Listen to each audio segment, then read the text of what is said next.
নমস্কার। আজকের কবিতার নাম রাধিকা সংবাদ। কবি কৃষ্ণা বসু। কৃষ্ণা বসুর লেখা রাধিকা সংবাদ শোনাচ্ছি।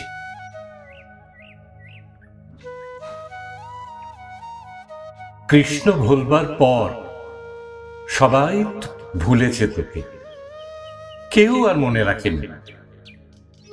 গোঠে মাঠে বাটে ধবলি চড়াই রায়, তোমার প্রেমের কি বা জানে। সত্যি কিছু জানতো না তো সে, শুধু শিকারের লোভে, শুধু জয়ের নেশায় এসেছিল। কত তার কাকুতি মিনতি, কত তার রাজ্যপাট মথুরা বিলাস, কত তার বৃন্দা সখী সত্যভামা রুক্মিণী সুন্দরী। তার জীবন যাপন জুড়ে জেগে ওঠে ঐশ্বর্যের অদ্ভুত নাটক। তারপর কি যে হলো, প্রবঞ্চিত সর্বহারা একাকী নায়িকা, তোকে ভুলে তোকে ফেলে সে তো বেশ রাজ অধিরাজ সেজে মহাকাব্যটির প্রধান পুরুষ হয়ে প্রচন্ড প্রতাপে বেঁচে আছে আজ। বাঁশির প্রতাপে তুই ভেসে ভেসে, সুরের সম্মোহে তুই ভেসে গিয়েছিলি সরলা। ঘোষিত প্রাপ্তির নেশায় তুই কোনোদিন আপন আঁচলখানি বিজয় পতাকা করে ওড়াসনি। রাজার নন্দিনী, রাজার দুলালি তুই, তোর কোনো রাজ্যপাট নেই।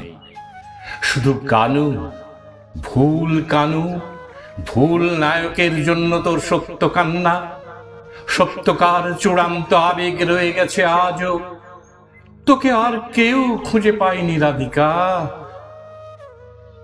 তোর জন্য কষ্ট হয়, তোর জন্য মায়া হয়, তোর উপর ক্রোধ হয় খুব। কৃষ্ণ ভুলবার পর কি তোর রইল মেয়ে, কে তোর রইল বল আর? কৃষ্ণ কি কোনোদিন ঠিকঠাক নিয়েছিল তোকে? আপন মোহিনী শক্তির কাছে নত জানু, কি বিপুল শক্তিতে সে অধিকার করে নিতে পারে রমণীর হৃদয়। এই সত্য জেনে নিতে সে এসেছিল তোর কাছে, আর তুই বোকা মেয়ে তাকে জীবনের শ্রেষ্ঠ পাওয়া মনে করে ঘর ছেড়ে বর ছেড়ে ভেসেছিলি পথে পথে, পথে ও বিপথে। তোকে ফেলে সে গিয়েছে মোহন বাসিটি নিয়ে নতুন নগরে। তার যুবতী মোহন রূপ দেখে মুগ্ধ হয় আবিশ্ব ভারত আজ।